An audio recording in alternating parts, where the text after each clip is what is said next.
Good morning. My name is Richard Sloma. Welcome to today's New York State Archives presentation of local government records as resources for K through 12 educators. Today's presenter is Jordan Jace. Jordan is the New York State Archives Partnership Trust Assistant Director for Education and Development.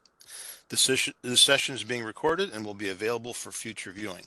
If you have any questions, please type them in the chat box to the right side of your screen, and we will answer them at the end of the presentation. And now I will go ahead and turn it over to Jordan.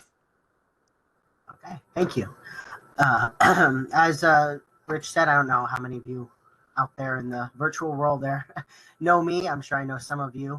I'm in charge of education for the Archives Partnership Trust, which is the nonprofit part of the New York State Archives. We do outreach, education, all the things the state doesn't fund the archives to do with the historical records and making them available to the public. Today, what I would like to share with you is some of the ways that local governments are uniquely situated to assist teachers and students in the civics education realm. You can go ahead, next slide. So I'll start out with just a basic overview of kind of what teachers in New York are facing as far as teaching civics education and social studies in general. And then I'm going to connect it to what you all have in your collections and what you all do as local governments in ways that you can connect what you have and your valuable resources to educators and what they're trying to do in the classroom with students and what students are trying to do in learning how to navigate repositories, how to do research, and how to engage with their local communities. So the first thing that teachers look at are these learning standards, right? And there's several different kinds that teachers, depending on what they're teaching, what their content is, are using to determine what their curriculum will look like in the classroom. Most important probably for this discussion is the social studies teacher and even the elementary school teachers that hopefully are able to teach social studies. That's a little bit of a hit or miss depending on what school district you're located within. Some elementary school teachers teach social studies every day. Some only can teach it every other day. Some don't have dedicated time. They have to roll it into ELA or another discipline to teach some of the social studies content. So it's varied throughout the state as districts determine what gets taught at the district level. But the state puts out guidelines, these learning standards, to help teachers and guide them in what they should be presenting in the classroom. So the first would be the social studies framework. And this basically provides content and skills around the topics of social studies, economics, history, government, geography, all of those great things we remember from history class. And so it's by grade level, K through 12. And at each grade level, there's certain content that teachers are asked to present and teach in the classroom and expose their students to. But more importantly, there's 6 social studies practices. And those practices are really those soft skills that historians and anybody who reads on a regular basis, does research, takes in information, you would want them to have. So interpreting evidence, chronological reasoning and causation, geographical reasoning, economics. So there's 6 different ones there that are the soft skills. We won't dive too deeply into those. But those are the things that teachers are really trying to drive home when they introduce students to social studies content and primary sources, which is what most local governments have that would be of great use to teachers and students. And the local part of that is really important because students really get engaged with content and resources that they recognize. And so things that have local street names, names of local people who've lived in their community, local issues, problems in their community that people have tried to solve, and laws and things like that. Local governments hold a lot of records that would be very valuable to teachers and students as they're grappling with some of those topics and learning about their local community and civic engagement. So that's all within the social studies framework. There are also other disciplines that primary sources are great for: science, the arts, ELA, obviously, learning how to read text and photographs and take in information literacy, and even math. I'm sure a lot of you have documents loaded with numbers, right?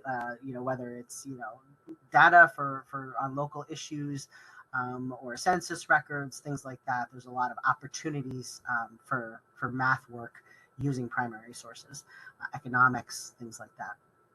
And then there's also art standards. So the basic here is that there's different standards for the different disciplines.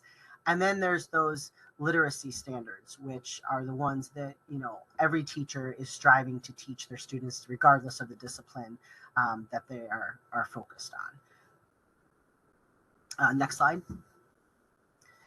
All right. So New York State has come up with, and some of you may have heard of this, especially if you have students that are in high school or middle school, a new portrait of a graduate. So this is going to be the new graduation standards going forward.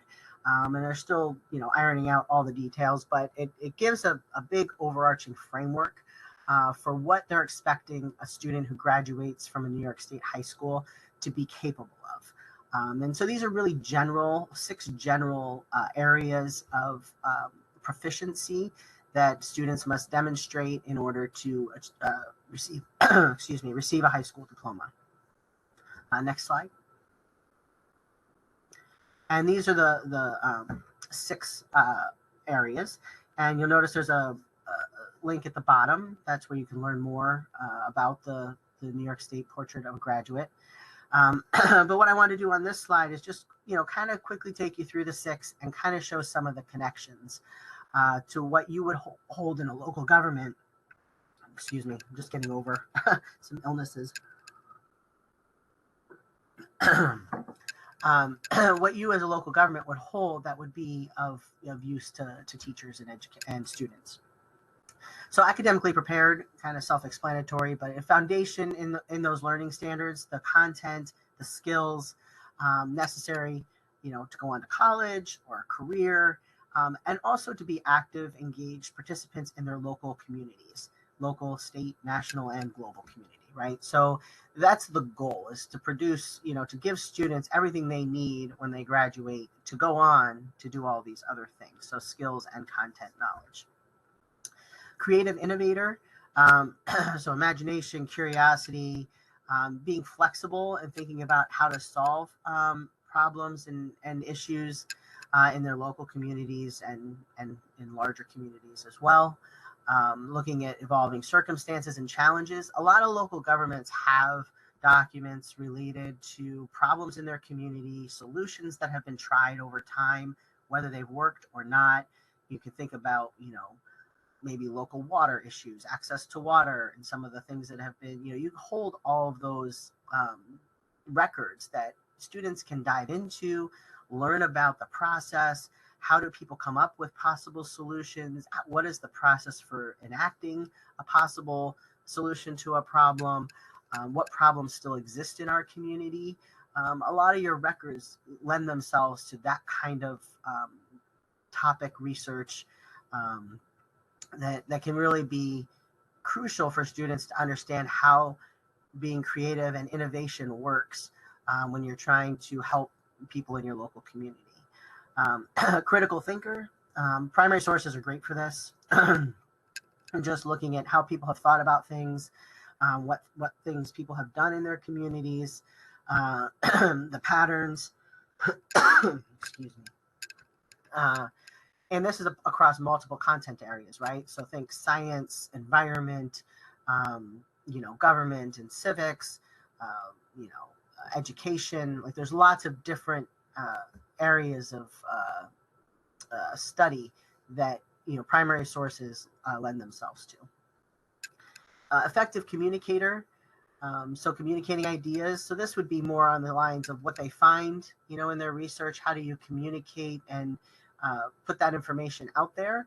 And again, I'm sure lots of you have holdings that show how people have done this in the past. So lots of examples of how information is communicated within your communities. Whether it's, you've got maybe raw data from a study that was done, and then maybe you've got the report that was generated, or you just have the report and students can work back and think, what kind of information would they have had to gather to create a report like this that's held at my, county clerk's office on, water resources in my county, that kind of thing. And then global citizen. So again, this one is very broad. But how do students learn about what it means to be part of a community? And again, I think that, a lot of them don't even know what their local government offices do and what kind of information they hold. So just exposing them and teachers to what you all have and what they're able to learn, with a visit to their town clerk, or just an inquiry to the town clerk about, what do you have regarding, information about, the poor in our community, what's been done to help them, or, what kind of services they have access to, so there's a lot of things about being a citizen that are very evident when you go to a local government office. And then the reflective and future focused. I mean, this is really, like I mentioned before about that problem solving, and how do you get students engaged in thinking about problems and issues that are relevant to them and their families and their local communities. It's at that local level. It's looking around them at where they live, and the history of it, but also what does the future look like, and what role do they play in that. So again, these are those 6, and again, you can dive into this more if you'd like at that website there. These are the 6 proficiency indicators in the portrait of a graduate. Okay, next slide. All right, and then so now I want to kind of transition into kind of what does that look like in the real world, because it's great to say all these great, wonderful, big, broad things, but what does that look like in an everyday life of a student, and the things that they will need to be doing to learn all of these things and then demonstrate the proficiency. So there's work-based, service-based learning experiences. I don't know how much of an opportunity there is for that at the local government level, but when we talk to historic sites and historical societies and places like that, you can see they're able to offer some of those experiences. I'm not sure if that is relevant to local governments. I would focus here on this as the capstone learning experiences.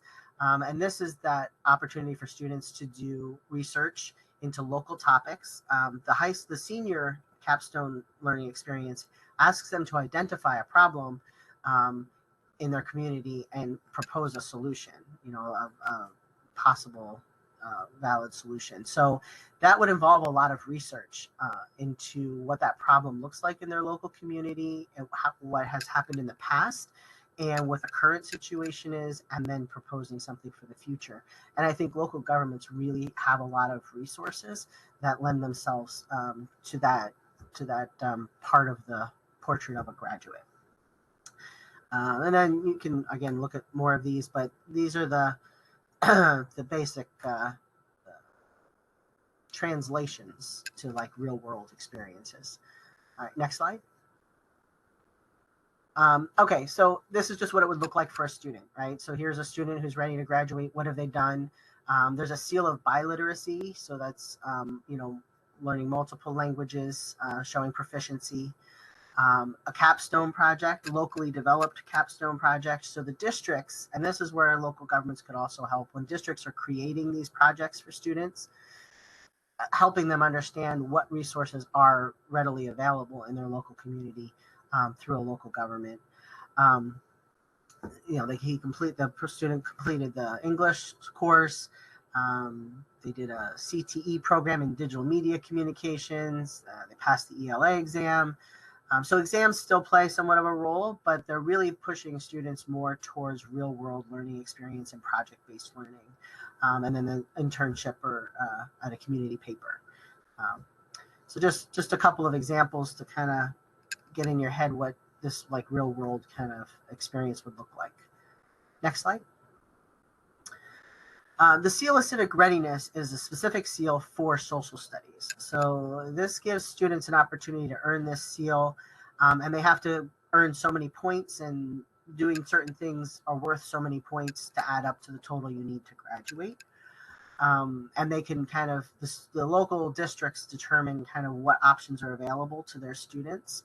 But the research project, again, as I mentioned, the capstone projects, the high school civics project, service learning, extracurricular learning experience. They may do research outside, do a presentation. So again, these are opportunities for students to complete their graduation requirements, doing things other than necessarily taking exams.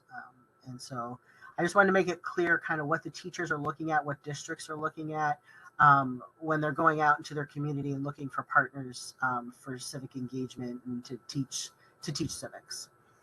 Okay, next slide. All right, and again, like I said, practical application, right? So they're learning all these things. Now it's time for them to kind of figure out how to do the thing.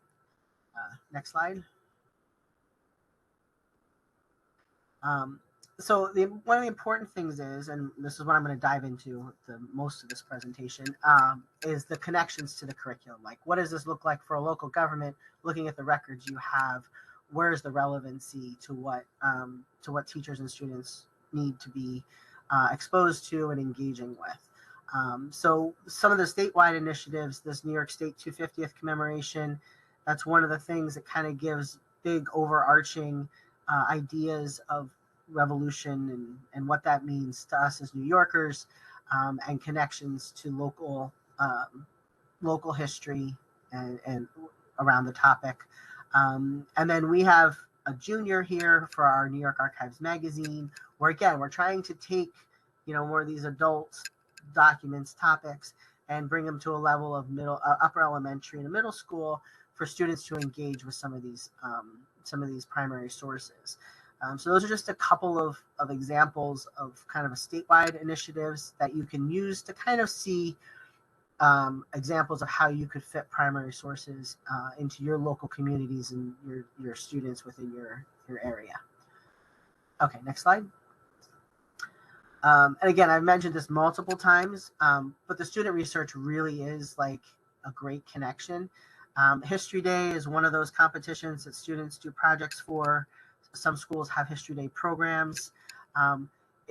We have a New York State Archives Student Research Awards program for students in grades 4 through 12, and we really encourage them to research local topics.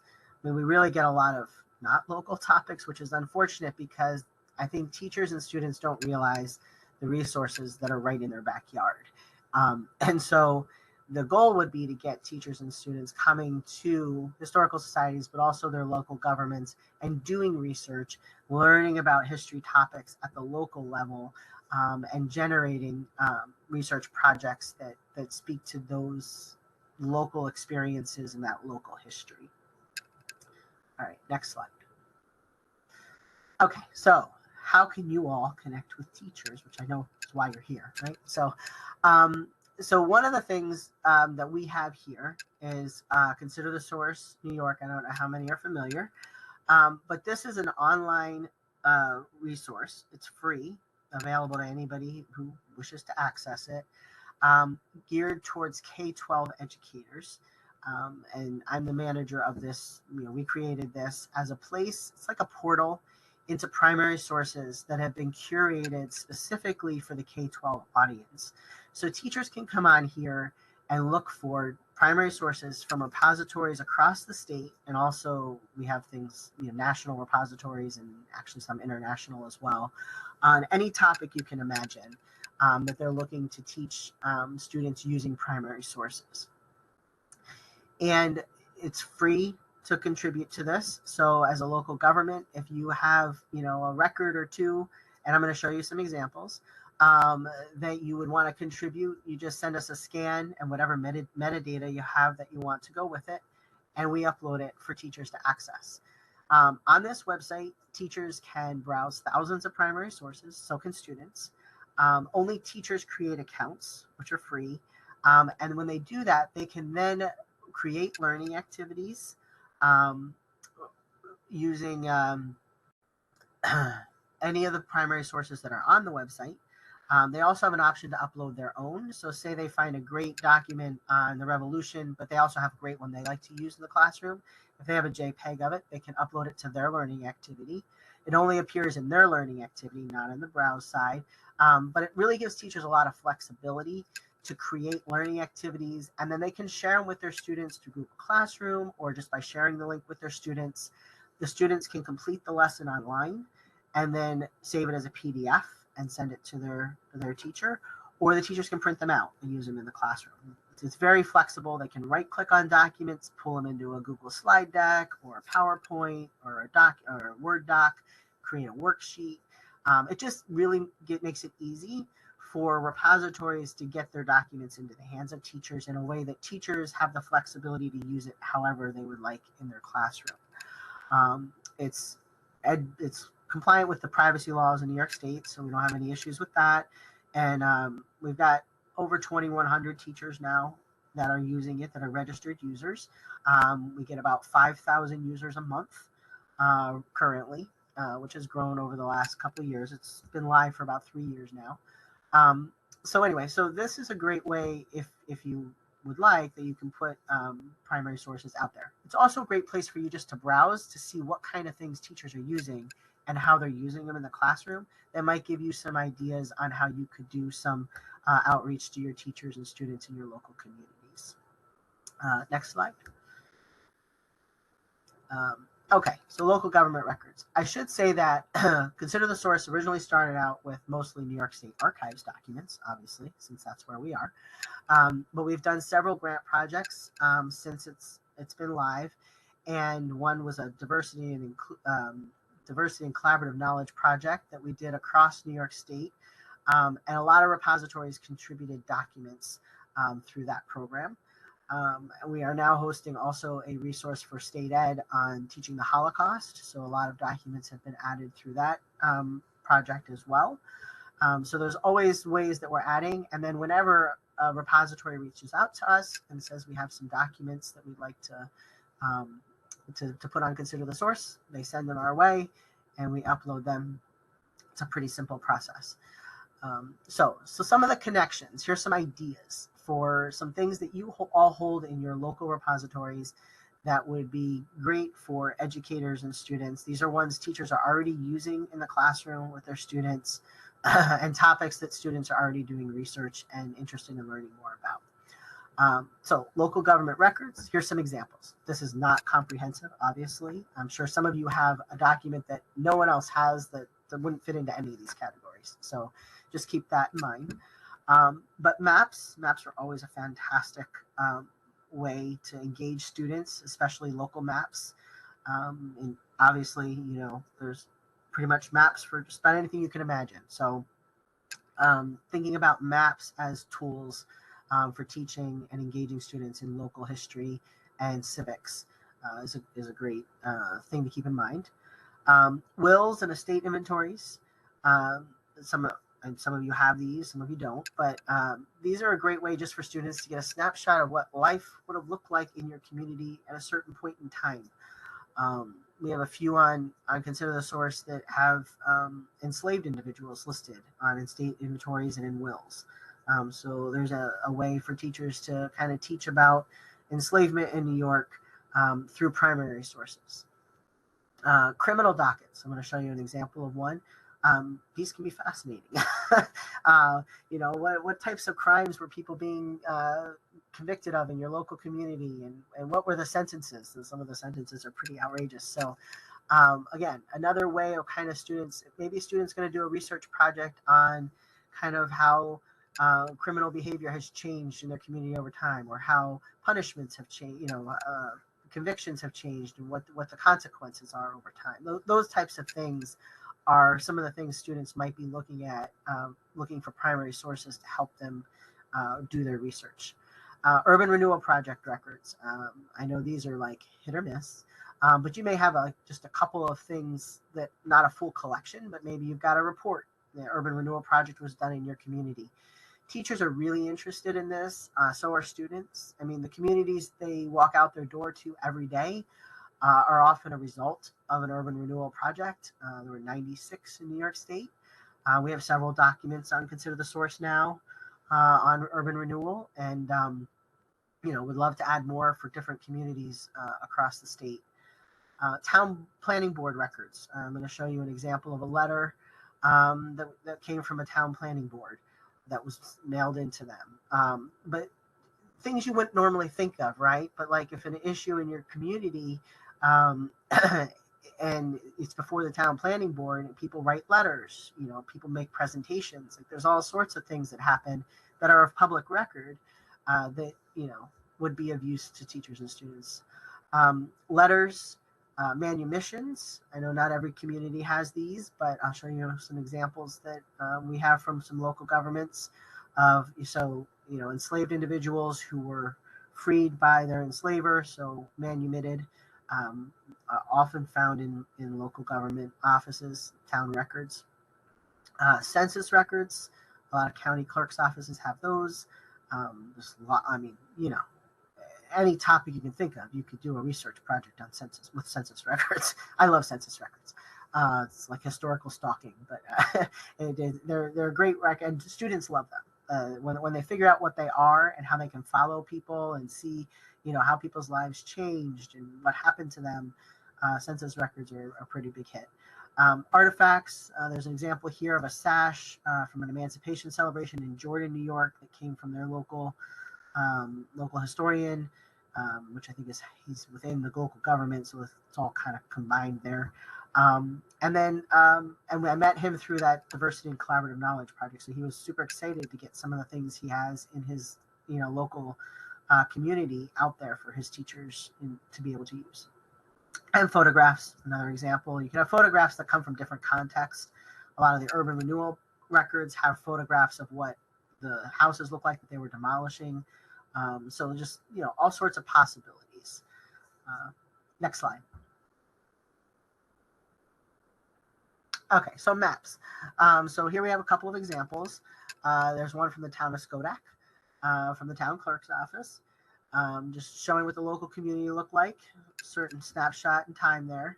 And then the other one is from an urban renewal planning map from the city of Kingston.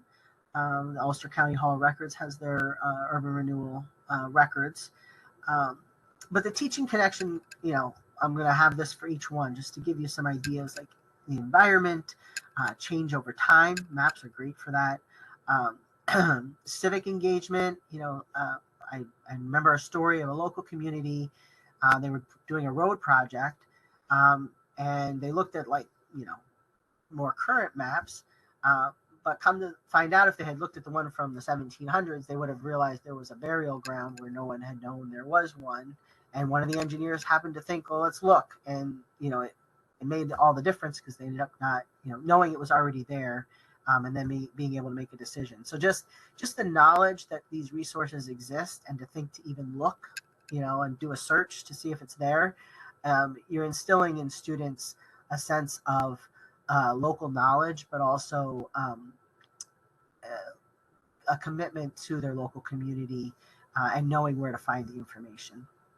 And then, again, student research. You're going to see that on almost every single one of these. But this is a great jumping off point. Maybe a student looks at this map, and then they're like, they can come up with a research question based on what they see in the map, and it takes them off and running. So you never know what's going to spark that interest, or that research question that students come up with. Next slide. Wills and estate inventories. Again, a fantastic example of primary sources. You can do math. Not students don't necessarily want to hear that, but you can do math. You can do all sorts of different topics using estate inventories and wills. The estate inventory here is from Westchester County Archives. The will is from the Ulster County Hall of Records. Again, economics, environment, enslavement, because that's often the only places enslaved people show up in the record.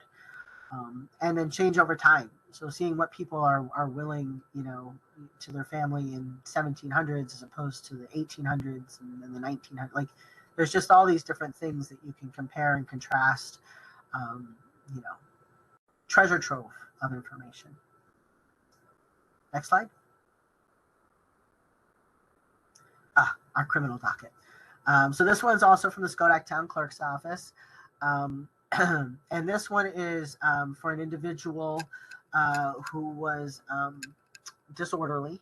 I think public intoxication. This one probably, yes, public intoxication.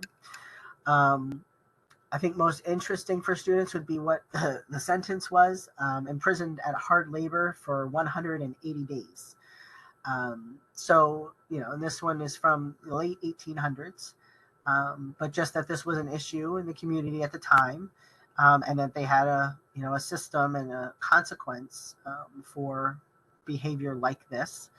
You know, and looking at multiple of these and kind of comparing. And we have another one also from Schodack that was a juvenile, and he was sent to Rochester School for, I think, School for Delinquents is what it was called at the time. You know, and that was his sentencing. So, you know, just all sorts of information you can learn at your local government office. All right, next slide. All right, urban renewal records. Like I said before, teachers like these because they're local, and also because they show how problems in their community were identified, and then how government officials decided to try to remedy those issues. And for better or for worse, we let the students be the judge after they kind of look things over. But, you know, what were the benefits? What were the drawbacks? You know, what parts of your community today are the way they are because of a project like this that took place? What was the motivation for some of these projects? And they vary from community to community. But diving into the records kind of helps students figure that out and draw some conclusions. So, and then also think about some of these problems may probably still exist in their community. You know, if this didn't work, what might work? What could we try that's different to help some of the issues in our communities? So civic engagement, again, their environment, and their great student research projects. So next slide. Letters. So this one, we'll go with the town planning board category as well. Town of Kirkland, constructing windmills. One of the things we like about this letter, love about this letter, is the stationery. It's handwritten, and I will show you, but on Consider the Source, for every handwritten document, we have a transcription, and it's side by side. So the students look at the original document and the transcription at the same time. So we thought it was important that they don't forget this is a primary source, it's an original document. You know, the transcription is just to make it easier for you to read it, because most students do not read cursive, unfortunately, anymore. So it helps to facilitate the use of these great primary sources. But I think you can tell from the stationery, this is probably an older woman. I think she also indicates that in her letter. But this was written in 2006, so it wasn't an email; it was handwritten. And she talks about how wonderful windmills are. And that, you know, she thinks they would be a wonderful addition to her community. So it's, you know, point of view, perspective, the environment, again, civic engagement. She sees that they're about to make a decision and she wants to have a say. So she sends in the letter. But evidence of how you become, what you do to be an engaged citizen. How do you make your voice heard? And what types of arguments can you make to support what you believe in? So this is an example of a town planning board document and an environmental issue that's still very much in the news and relevant to communities. And it gets students thinking, you know, here's somebody who thought this would be a good idea. What are the pros? What are the cons? You know, where do I fall on this issue? So again, just a great example of a primary source that, you know, has multiple applications in the classroom. It could be used in a science class in addition to a social studies classroom. Next slide. Manumissions. And here's an example of what it looks like. So when you go on to consider the source, you pull up this document, you see the original, and you see the transcription right next to it. So this is what students see when they look at the primary sources. This one is a manumission from the Albany Hall of Records. And you could use it to teach slavery in New York State. It also tells you a lot about the individual and what the circumstances around manumission were. So understanding what life was like, what did you have to certify in order to be manumitted? Like they couldn't just manumit anybody. Understand the requirements around that. So it gives students really a clearer picture of what enslavement in New York looked like, that it was here in New York, because unfortunately a lot of people don't even realize that, and to what extent it was a part of New York economy and society.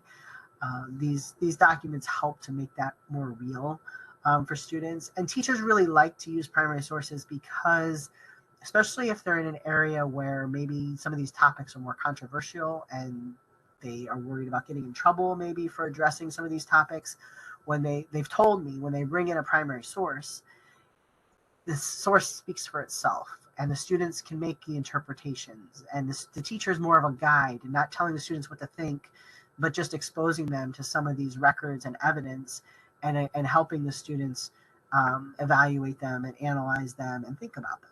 So it allows them to bring some of these topics in that might be a little more challenging in their districts without as much fear of, they didn't just come in here and give a presentation on, enslavement in New York and why it was so horrible, but they bring in the primary sources. So it really is empowering for teachers to be able to use a lot of these primary sources in the classroom. Okay, next slide. Census records. Again, and these are a lot of these are available on Ancestry and places like that, but I think there's something, I don't know, special about going to a local office and looking at census records, immigration records, naturalization records. Like there's just I don't know, something about being in your local community, looking at these records and knowing these people came here for a reason, and here's some of their story that we can see in the records. So just know that, I think you probably have those large books, they roll out off the shelf. But there's something very special, I think, about viewing them there rather than a, microfilm on Ancestry. So I just think that's a special thing. But again, you can look at change over time. It's interesting to look at some community neighborhoods. We have a lesson on Consider the Source from Lansingburg near Troy here in the capital region that looks at a local family from Denmark and their immigration story. And the father owned a dry goods store. He was a weaver in Denmark. But when we look at their neighborhood over time, you can see the influx of, Italian immigrants, mostly men, working in the collar factories and things, and all living in boarding houses, as opposed to early on when the family came, it was mostly families, but from all over the world, and working in businesses or working in some of the factories. So you can kind of see that change over time when you look at census records. Community issues. We've got we call them the death census, but it's a census of individuals who died in a particular community for that year. And obviously it's not comprehensive of everyone, but it's a good sample of what they died of. So there's a lot of diseases at certain points in history, like the 1860s, that we don't die of anymore, but people were dying of it then. So it gives kids insights into different time periods in their local communities. Next slide.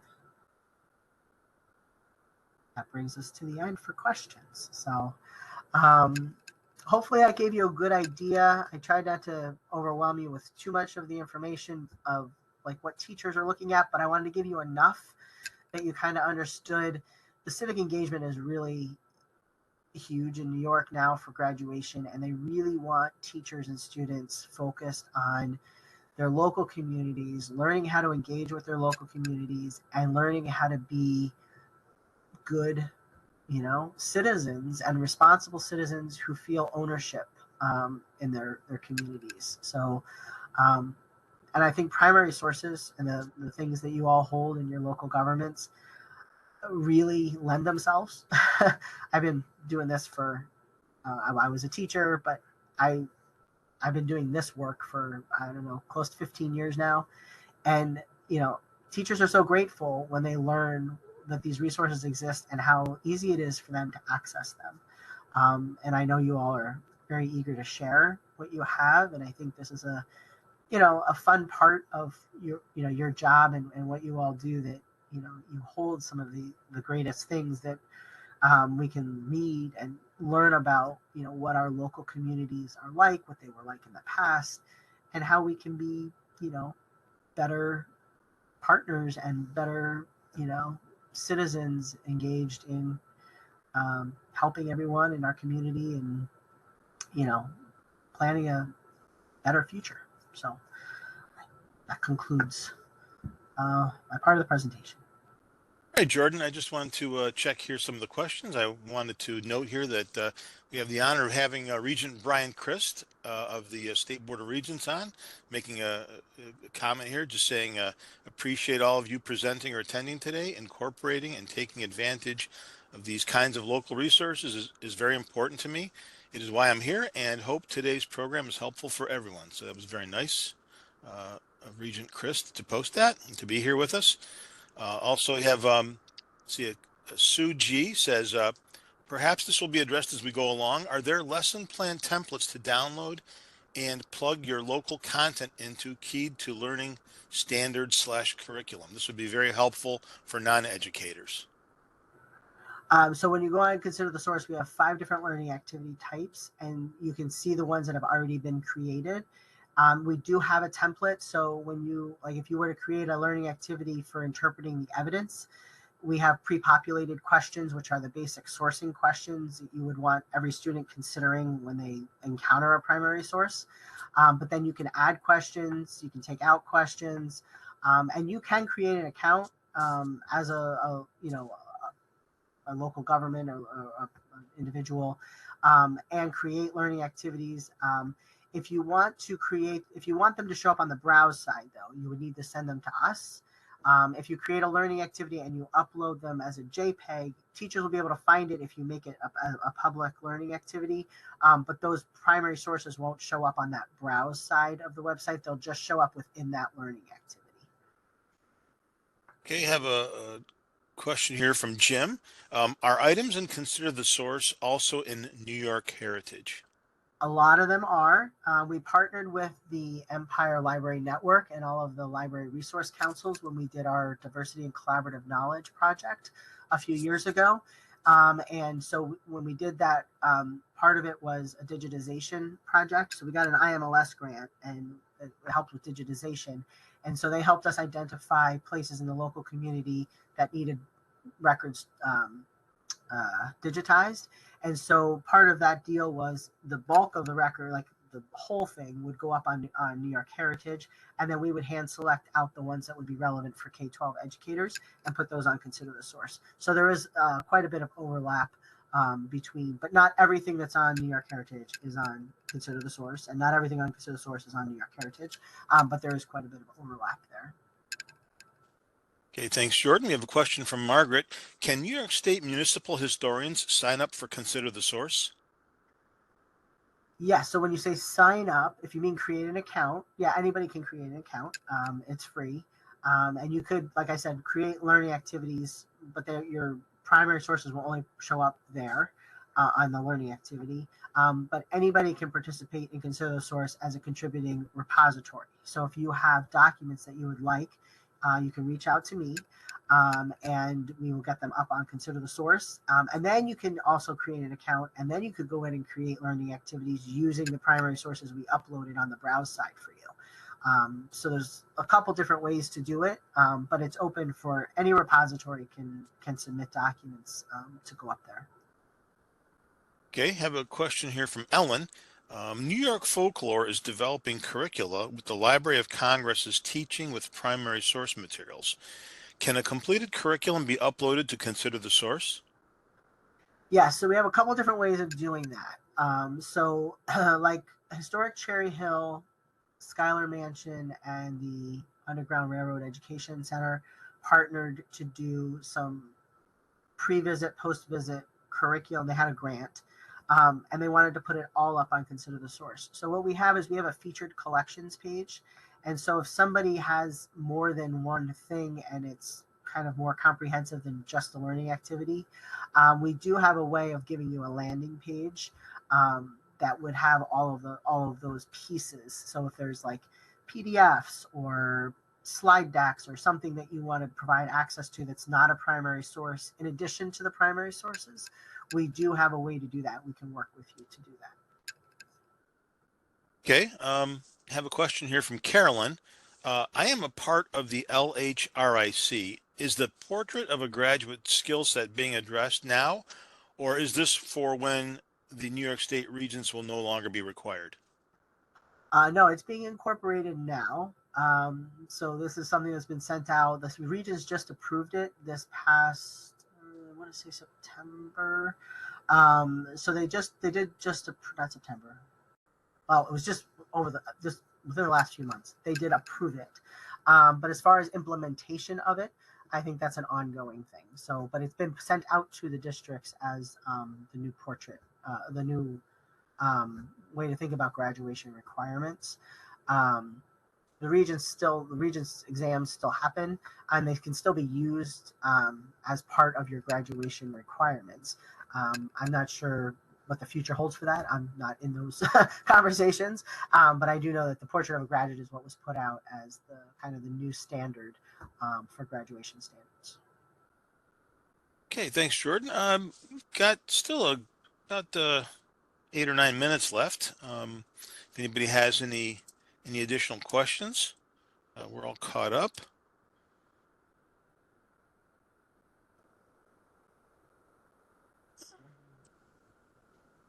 Yeah, I don't see any more questions there.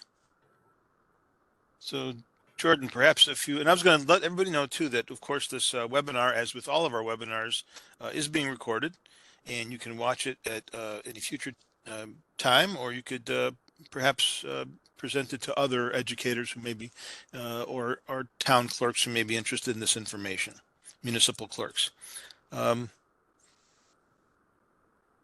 Jordan, any final comments before we sign off?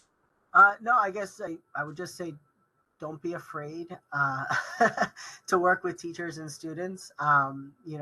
They're eager to learn, and I just do think that the primary sources make the history so much more real to them, and I think understanding local community issues becomes much more, I don't know, real and tangible when you can look at some of the documents and things related to those issues. And you know, just because you think something is like, that's not relevant or whatever, I don't ever write anything off, I guess I would say, and think about it from your perspective. I'm sure most of you, all of you went through high school, I'm sure college, thinking about what research topics would have interested you or what interests you now, and why those things interest you when you see things in your collection.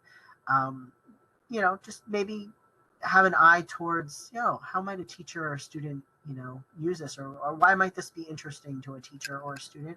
I think opens up a whole bunch of possibilities that we don't often see, especially in our everyday jobs. We're not necessarily thinking that way. Um, but and just letting your districts know that you're, what you have and that you're available. I mean, even if you encounter someone, a teacher or a principal or somebody from your district, your local area, hey, I saw this presentation, and just know we have lots of historical records and primary sources, and things that your students might be interested in for research, or for a teacher might have a couple things they could introduce to students. Just showing them, what the local community, what your local government has um, for records, and some of the history they may not be aware of. I mean, some of the local history I think is fascinating, and most people live there and they have no idea some of these things have happened in their community. So, Great. Well, thanks, Jordan. Yeah. And thank you, everybody, for participating. And until the next webinar. Thank you.